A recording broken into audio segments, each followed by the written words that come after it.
Did you know that 80% of people never set goals? That is mind-blowing to me. 80% of people never set a goal. Only 20% of the population is setting goals. Are you setting goals? How will you get what you want if you do not identify what you want?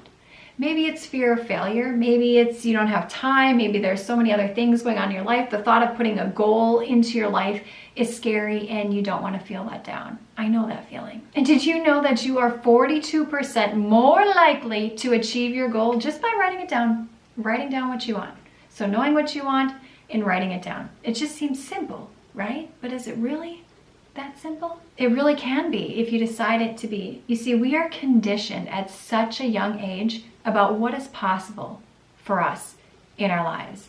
This is the current theme in our lives. You work all day, you come home, you take care of your family, you do the things, you don't have time for anything else in your life. Maybe you hang out with friends a few nights per week, but it's just work, work, work, work, work, work, work, work. And there's no time for anything. At least that was the mold that I was brought into. And I thought, that's the way that life is. This is just how it needs to be. And then I'll wait till the weekend to enjoy my life. And then Monday's gonna come and I'm gonna dread it and it's gonna be the worst thing ever. That's how I lived my life for many years. Or can you relate to this one? If you're not working, you're not worthy, and you might as well be working and making some money so that you're doing things in life, because if you just sit and reading a book and doing nothing, well, what's the point? I had all of these belief systems in place before I became a full-time entrepreneur and YouTuber. I never even considered what life would be like living on my own terms, like really owning my time, owning my money, how much money I made, where I traveled, what I created in the world. That never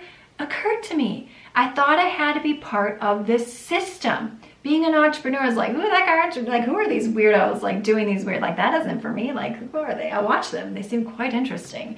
And then one day I was like, what, maybe I can be one of them.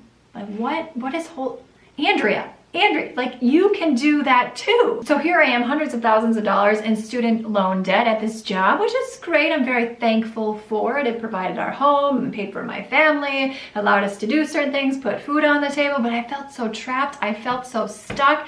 And then all these stressful things would be happening in my job. And then I'd bring that home to my family. And I was just like, enough is enough. I'm asking myself, I went to school for all this time and I owe all these people money and I got car loans and I have these student loans. Like what is this? Like this doesn't make any sense to me. Because I started identifying goals, and here's the kicker, I started writing them down. I've accomplished some remarkable things this past year. And I don't say this to brag or boast.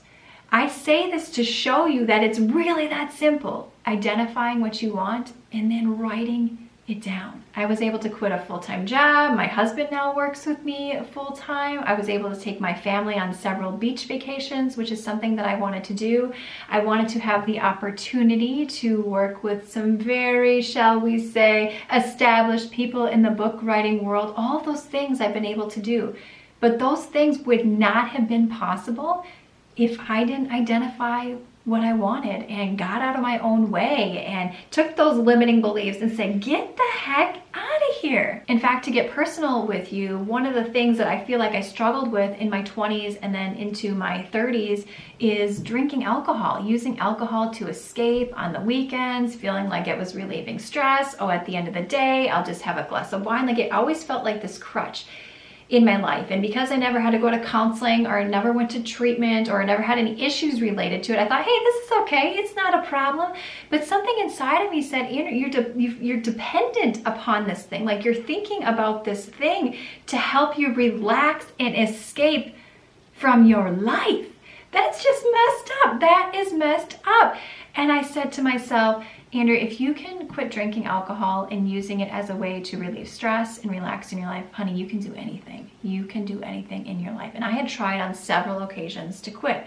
Now, I've had 4 babies, so it was easy not to drink when you're pregnant and after you have children. But the times that I was not pregnant, it was difficult. It was challenging for me because it's just fine. I'm just gonna have a glass of wine or 2 glasses of wine. But I just knew in my heart that it wasn't how I wanted to live my life. I didn't want to have this thing as a crutch anymore. I finally was able to quit because I made it a goal. I created a new identity around what it meant to consume alcohol. I reached 200,000 subscribers on one of my YouTube channels. I reached 20K months of revenue. I'm getting my book in the right hands for the right people to reach more people. All those things would never have been possible did I not decide to live and think differently than I had been conditioned my entire life. So what's the easiest way to achieve your goals? 3 things inspired by Napoleon Hill's Think and Grow Rich, James Clear, Atomic Habits, and my own work for the past 10 years as a licensed mental health professional working with thousands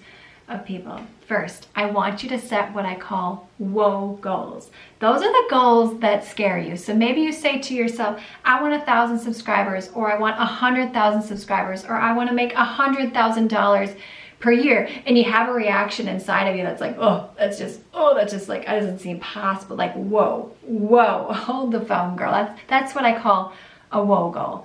And I want you to start setting some for yourself. Why? You may be saying to yourself, Andrea, I don't want to set myself up for failure. I already feel like a failure. Here's the thing. When you set woe goals, you challenge yourself. You have to start thinking better than your current level of thinking. You got to start looking outside the box. You got to start doing things that get you uncomfortable, because when you got these woe goals that are way over here, you're like, I see where I am now and I see where this woe goal is, and there's quite a distance to get from here to there, and what I'm doing isn't working. So I'm going to take some past and alternative routes and I'm going to get there. Why? Because you've seen somebody else get there too, so you absolutely can too. Number 2, you need to fall in love with your unfamiliar future rather than fall in love with your familiar past. We like to reminisce the past because we're comfortable with it. I have to give credit to Dr. Joe Dispenza for this phrase, fall in love with your future. So if having $100,000 in your bank account like gets you excited, this is your woe goal that you want to achieve, I want you to fall in love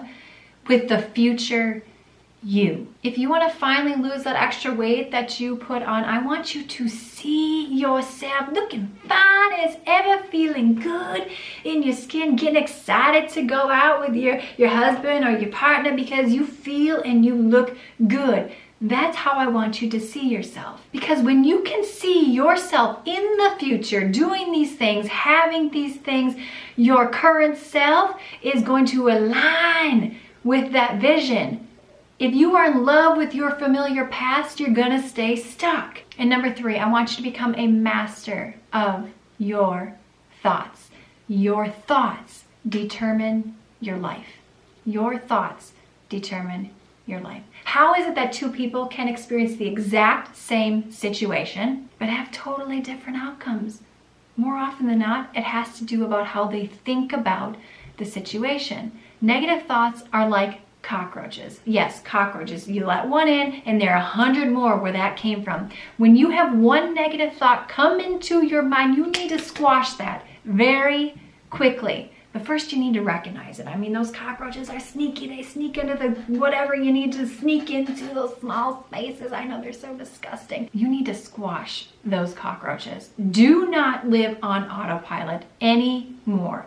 You constantly want to be paying attention to your thoughts. What are the thoughts that you're having? What is the reaction? Let's say you're getting ready in the morning. Take a note. What am I thinking about in this moment as I'm getting ready? Usually there's some sort of internal dialogue going on. If you want to change your life, it starts with changing the thoughts and the stories that you tell yourself. It's not out here. It's not anything out here. It's not the job. It's not the friends in your life. It's not the lack of time.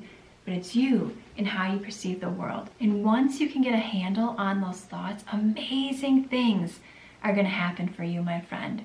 Once you can turn those negative thoughts into thoughts that propel you in the right direction, thoughts that get you excited, thoughts that open the door to possibility rather than shutting it in your face, the world is yours. You can really do anything that you desire. The other day, my husband and I got in a fight about winter jackets. I had ordered these winter coats. He didn't like them. He had a lot of complaints about them. And I spent a lot of time trying to find these winter coats for my kids. And I got so mad when he brought up the negative things about these coats. I could see it in my mind. My mind was going to all these negative places, other things that were upsetting me about him, different disagreements that we had, how the house was all messy, nothing was organized. I got to do this, I got to do that. But it all started with a disagreement with my husband about winter coats. Yes. So what did I do? I'm realizing I'm getting upset about winter coats, and I'm thinking, Andrea, like, this is ridiculous. So I go outside, I go for a walk, and while I'm on that walk, where does my mind want to go? It wants to start perseverating on these winter jackets and my husband and this, that, and the other thing. Like, I could have done that whole walk just perseverating about these winter coats and all the other things that led into these winter coats. But every time I noticed a thought, I was like, nope, I got present with myself. I noticed the trees. I noticed the birds. I took a deep breath. I got present. And because I kept doing that over and over again, even though my automatic response, my thoughts wanted to go to that place of negativity and unwind and solve problems related to this thing, I was like, ain't happening. I felt much better when I finished that walk. And my husband and I were able to have a productive conversation. I was like, this is so silly. We came to a compromise. But that's how things start in our lives. It all started with a reaction and a thought that I had to winter coats. So here's my homework for you. I want you to pay attention to your thoughts every day, as often as you can. And if you find yourself on that negative thought train, you need to put the brakes on that. Do not live in that. Because where's that train going? That train's going to H-E-double-L. That's where it's going. Nowhere good. You got to stop that train and turn it around. If you can control your thoughts, you can achieve anything that you want in your life. And it really becomes that easy.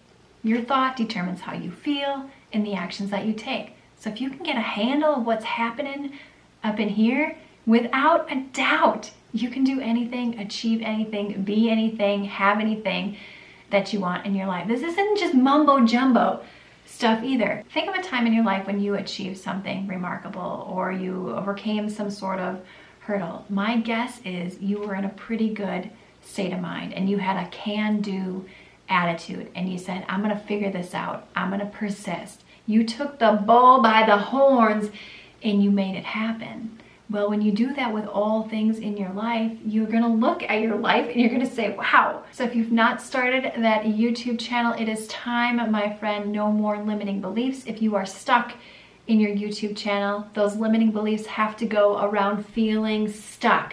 I want you to open the door to possibility. What would it look like? Ask yourself, what would it look like if I was not stuck? What would I be doing if my YouTube channel was in the trajectory that I wanted? What would be different about my life? If you're interested in learning how I manifested my dream life, check out this video right here. Give this video a thumbs up, sign up for the weekly newsletter, and I'll see you in the next one.